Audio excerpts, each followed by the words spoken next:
Hello Dhani's kitchen ജേണിയിലേക്ക് എല്ലാ കൂട്ടുകാർക്കും സ്വാഗതം. ഇന്ന് നമ്മൾ വളരെ എളുപ്പത്തിൽ കള്ളം ഉണ്ടാക്കിയിട്ട് ആ കള്ള് കൊണ്ട് കള്ളപ്പമാണ് ഉണ്ടാക്കുന്നത് കേട്ടോ. അപ്പോൾ ഇത് ഉണ്ടാക്കാനായിട്ട് ഞാനിവിടെ തേങ്ങാവെള്ളമാണ് എടുത്തിട്ടുള്ളത്. ഇത് ഞാനൊരു 2-3 ദിവസത്തെ തേങ്ങ ഉടച്ച വെള്ളം സ്റ്റോർ ചെയ്ത് വെച്ചതാണ് കേട്ടോ ഫ്രിഡ്ജിൽ. അപ്പോൾ ആ 2-3 തേങ്ങ ഉണ്ടെങ്കിൽ തന്നെ നമുക്ക് ഇത്രയും വെള്ളം കിട്ടും. അപ്പോൾ ഇത് അളന്നിട്ട് ഒരു പാത്രത്തിലേക്ക് ഒഴിച്ചു കൊടുക്കുകയാണ് ചെയ്യുന്നത്. ഇതിനെങ്ങനെ പ്രത്യേകിച്ചൊരു അത്ര വലിയ അളവിൻ്റെ ആവശ്യമൊന്നുമില്ല കേട്ടോ. പക്ഷേ ഇങ്ങനെ ഉണ്ടാക്കിയെടുക്കുമ്പോൾ കുറച്ച് ദിവസമൊക്കെ നമുക്ക് ഇരിക്കും. അപ്പം ഞാൻ ഏതാണ്ട് ഒരു 3 കപ്പോളം തന്നെ എടുത്തിട്ടുണ്ട് കേട്ടോ. തേങ്ങാവെള്ളം മാത്രമാണ് 3 കപ്പ്. 2 കപ്പാണെങ്കിലും 1 കപ്പാണെങ്കിലും കുഴപ്പമില്ല. ഇനി ഇതിനോടൊപ്പം തന്നെ പഞ്ചസാരയാണ് ചേർത്ത് കൊടുക്കുന്നത് കേട്ടോ. പഞ്ചസാര ഇതിൽ ചേർത്ത് കൊടുത്തു കഴിഞ്ഞാൽ പിന്നെ ഇത് വെച്ചിട്ട് എന്തുണ്ടാക്കി കഴിഞ്ഞാൽ നല്ല ടേസ്റ്റാണ്. അപ്പോൾ 3 സ്പൂൺ നിറയെ പഞ്ചസാര എടുത്തിട്ടുണ്ട്. ഇതിലേക്ക് ഇനി ഒരു 1/2 സ്പൂണോളം ഇൻസ്റ്റൻറ്റ് ഈസ്റ്റും കൂടെ ചേർത്ത് കൊടുക്കുന്നുണ്ട്. ഈ ഡിസംബർ ഈ മാസത്തിലൊക്കെ ഏറ്റവും കൂടുതൽ കള്ളപ്പവും പാലപ്പം ഒക്കെ ഉണ്ടാക്കിയെടുക്കുന്ന ഒരു സമയമാണ്.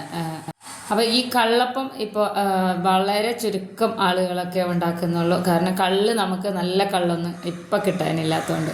അപ്പോൾ ഈ ഒരു രീതിയിൽ നന്നായിട്ട് 3 കൂടി മിക്സ് ചെയ്തിട്ട് നമുക്ക് ഒരു ദിവസം 24 മണിക്കൂർ നമുക്കിങ്ങനെ തന്നെ വെക്കണം കേട്ടോ. അപ്പോൾ ഇത് ഞാൻ പകലാണ് ഇത് മിക്സ് ചെയ്ത് വെക്കുന്നത്. ഇനി ഞാൻ പിറ്റേ ദിവസം കാണിച്ചു തരാം. ഇതിൻ്റെ കളറൊക്കെ മാറി നമ്മൾ വാങ്ങിക്കുന്ന കള്ള് പോലെ തന്നെയാണ് ഇരിക്കുന്നത് കേട്ടോ. ഇതിൽ പ്രിസർവേറ്റീവ് എന്ന് പറയാം, നമ്മൾ ഇതിൽ ഈസ്റ്റ് മാത്രമേ ചേർത്തിട്ടുള്ളൂ. ഞാൻ കാണിച്ചു തരാം ഇതിൻ്റെ കളറ് എങ്ങനെയുണ്ടെന്നുള്ളത്. ശരിക്കും ഇത് വീട്ടമ്മമാർക്കൊക്കെ കള്ളപ്പം ഉണ്ടാക്കാൻ വളരെ ഇഷ്ടമാണ്. നല്ല ടേസ്റ്റും നല്ല മണമൊക്കെയാണ്. അപ്പം നല്ല ഒറിജിനൽ കള്ളിനെ വെല്ലുന്ന രീതിയിലുള്ള കള്ള് നമ്മളിവിടെ ഉണ്ടാക്കിയെടുത്തിട്ടുണ്ട്. ഇതിൻ്റെ കളറും കുറച്ച് വ്യത്യസ്തമാണ് കേട്ടോ. അപ്പോൾ ഇനി ഇത് ഞാനിപ്പോൾ ജസ്റ്റ് ഇതുപോലെ കപ്പിൽ ഒഴിച്ച് കാണിച്ചു തന്നെന്ന് മാത്രമേ ഉള്ളൂ. നന്നായിട്ടൊന്ന് ഇളക്കിയെടുത്തതിന് ശേഷം നമുക്ക് ഇത് വെച്ചിട്ട് പെട്ടെന്ന് തന്നെ കള്ളപ്പം ഉണ്ടാക്കിയെടുക്കാം. അപ്പോൾ ഇത് പല രീതിയിൽ നമുക്ക് കള്ളപ്പം ഉണ്ടാക്കിയെടുക്കാം. ഞാനിപ്പോൾ ഇതിവിടെ പെട്ടെന്ന് ഉണ്ടാക്കിയെടുക്കാനുള്ളൊരു സൂത്രമാണ് കാണിക്കുന്നത് കേട്ടോ. ഇത് നമ്മളെ ഇടിയപ്പം പത്തിരിപ്പൊടിയാണ്, വറുത്ത അരിപ്പൊടിയാണ് കേട്ടോ. 1 കപ്പ് എടുത്തിട്ടുണ്ട്.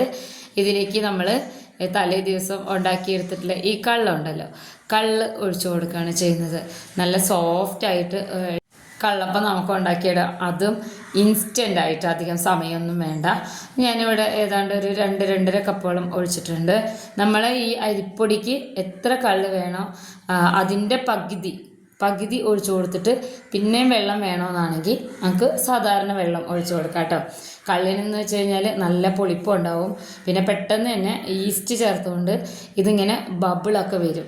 നമുക്ക് ഒരുപാട് സമയമൊന്നും ഈ കള്ളപ്പം ഉണ്ടാക്കിയെടുക്കാൻ വേണ്ട. സാധാരണ നമ്മൾ കള്ളുണ്ടാക്കിയെടുക്കുന്നത് തലേ ദിവസമൊക്കെ അരി വെള്ളത്തിലിട്ട് അരച്ച് വെച്ചിട്ടില്ലേ, അതിൻ്റെ ഒരു വീഡിയോ ഞാൻ ഇടുന്നുണ്ട് കേട്ടോ. കള്ളപ്പം അരി വെച്ചിട്ട്, അതായത് പച്ചരി വെച്ചിട്ട് എങ്ങനെയാണ് ചെയ്യുന്നത് ഞാൻ ഉണ്ടാക്കുന്ന രീതിയിൽ. അപ്പോൾ ഇത് ഞാനിങ്ങനെ കള്ള് ഉണ്ടാക്കിയെടുത്തപ്പോൾ അത് ഇൻസ്റ്റൻ്റായിട്ട് ഉണ്ടാക്കി നോക്കി. അത് നല്ല ടേസ്റ്റ് ആയിരുന്നു, നല്ല സോഫ്റ്റ് ആയിരുന്നു. അതുകൊണ്ടാണ് ഞാൻ പിന്നെ ഉണ്ടാക്കുമ്പോൾ ഈ ഒരു വീഡിയോ എടുത്തത് കേട്ടോ. എന്നിട്ട് ഇതുപോലെ നന്നായിട്ട് മിക്സ് ചെയ്തെടുക്കണം. ആവശ്യാനുസരണം വെള്ളം കൂട്ടി കൊടുക്കാം. അതല്ലെങ്കിൽ ഒത്തിരി കള്ളുണ്ടെന്നുണ്ടെങ്കിൽ നമുക്ക് കള്ള് മാത്രം മതിയാവും. അതല്ലെങ്കിൽ 1 കപ്പോളം കള്ള് ചേർത്ത് കൊടുത്തിട്ട് ബാക്കി വെള്ളം ചേർത്ത് കൊടുത്താൽ മതി. ഇതിൽ കൂടുതൽ പഞ്ചസാരയൊന്നും നമ്മളിതിൽ ചേർത്ത് കൊടുക്കണ്ട കേട്ടോ. ഒരുപാട് സമയമൊന്നും ഈ കള്ള് ഒഴിച്ച് കഴിഞ്ഞിട്ട് നമ്മൾ റെസ്റ്റ് ചെയ്യാൻ വേണ്ടി വെക്കേണ്ട കാര്യമൊന്നുമില്ല.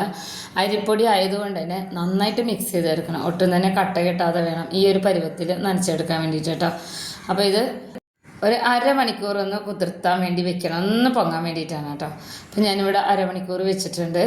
1/2 മണിക്കൂറിന് ശേഷം ഞാൻ കാണിച്ചു തരാം. ഇങ്ങനെ ബബിളൊക്കെ ഇങ്ങനെ വന്ന് തുടങ്ങിയിട്ടുണ്ട്. ഇത് നമുക്ക് 1 മണിക്കൂർ അല്ലെങ്കിൽ 3 മണിക്കൂറൊക്കെ വെക്കണമെങ്കിൽ നന്നായിട്ട് ഇങ്ങനെ പൊങ്ങി വരും കേട്ടോ. നമ്മളിത് കള്ളപ്പം സാധാരണ ഉണ്ടാക്കുന്നതിന് വ്യത്യസ്തമായിട്ട് അരിപ്പൊടി ഉപയോഗിച്ചിട്ട് കുറച്ചധികം കള്ള് ഒഴിച്ചിട്ട്, അതും നമ്മൾ ഉണ്ടാക്കിയ കള്ള് ഉപയോഗിച്ചിട്ട് പെട്ടെന്ന് ഉണ്ടാക്കിയെടുക്കുക എന്നുള്ളതാണ്. അപ്പോൾ ഇങ്ങനെ ബബിളൊക്കെ വന്നിട്ടുണ്ട്. നന്നായിട്ട് മിക്സ് ചെയ്തതിന് ശേഷം നമ്മൾക്കിത് ദോശത്തവയിലോ അല്ലെങ്കിൽ അപ്പച്ചട്ടി, നമ്മൾ സാധാരണ പാലപ്പമൊക്കെ ഉണ്ടാക്കുന്ന അപ്പച്ചട്ടിയിൽ ഒഴിച്ചു കൊടുത്താൽ മതി. ഓരോ തവി കോരി ഒഴിക്കണേ. ഞാനിപ്പോൾ ഇവിടെ തവയിലാണ് ഒഴിച്ചു കൊടുക്കുന്നത് കേട്ടോ. ആണോ ബബിളിങ്ങനെ ശരിക്കും ഇത് നല്ലൊരു മണമാണ് ചൂടായി വരുമ്പോൾ. ഇങ്ങനെ ബബിളൊക്കെ വന്നതിന് ശേഷം ഒന്ന് അടച്ചു വയ്ക്കുക. ഒരു 1-2 മിനിറ്റ് മതിയാവും. മീഡിയം ടു ലോ ഫ്ലെയിമിലിട്ടാൽ മതി. അപ്പോൾ ഇനി നമുക്ക് തുറന്ന് നോക്കാം. നല്ല അടിപൊളിയായിട്ടുള്ള അരിപ്പൊടി, വറുത്ത അരിപ്പൊടി കൊണ്ടുള്ള റെഡി ടു കുക്ക് പോലെയുള്ള കള്ളപ്പം റെഡി ആയിട്ടുണ്ട് കേട്ടോ. നല്ല ഇങ്ങനെ ഹോളൊക്കെ വന്നിട്ടുണ്ട്. ബാക്കിയുള്ളതും കൂടെ ഈ ഒരു രീതിയിൽ ഉണ്ടാക്കി നോക്കാം. എല്ലാവർക്കും ഇഷ്ടമാവുന്ന ഒരു സാധനമാണ് ഈ കള്ളപ്പം എന്ന് പറയുന്നത്. ഇപ്പോൾ അങ്ങനെ ആരും ഉണ്ടാക്കാത്തത് കള്ള് ഒന്നും അങ്ങനെ കിട്ടാത്തത് കൊണ്ടാണെന്ന് എനിക്ക് തോന്നുന്നു. ഏറ്റവും കൂടുതൽ ന്യൂ ഇയർ ക്രിസ്മസ് സീസണൊക്കെ ആകുമ്പോൾ പാലപ്പം, വെള്ളയപ്പം, കള്ളപ്പം ഇതൊക്കെയല്ലേ ഉണ്ടാക്കിയെടുക്കുക. അപ്പോൾ ഇതിൻ്റെയൊക്കെ വീഡിയോ ഒത്തിരി നമ്മൾ പോസ്റ്റ് ചെയ്തിട്ടുണ്ട് കേട്ടോ. പാലപ്പത്തിൻ്റെയും വെള്ളയപ്പത്തിൻ്റെ ഒക്കെ എല്ലാവരും ഉണ്ടാക്കി നോക്കണേ. അപ്പോൾ നമ്മൾ രുചികരമായിട്ടുള്ള ഇൻസ്റ്റൻറ്റ് കള്ളപ്പം ഇവിടെ റെഡി ആയിട്ടുണ്ട്. ഇത് ചിക്കൻ കറിയുടെ കൂടെ, മട്ടൻ കറി, ബീഫ് കറിയുടെ ഒക്കെ കൂടെ, അത് ഒന്നും അല്ലെങ്കിൽ തേങ്ങാപ്പാലിൻ്റെ കൂടെ നല്ല ടേസ്റ്റാണ് കേട്ടോ. എല്ലാവരും ഉണ്ടാക്കി നോക്കി അഭിപ്രായങ്ങൾ അറിയിക്കണം. ഇതുപോലുള്ള ഈസി റെസിപ്പീസുമായിട്ട് അടുത്ത വീഡിയോയിൽ കാണാം കേട്ടോ.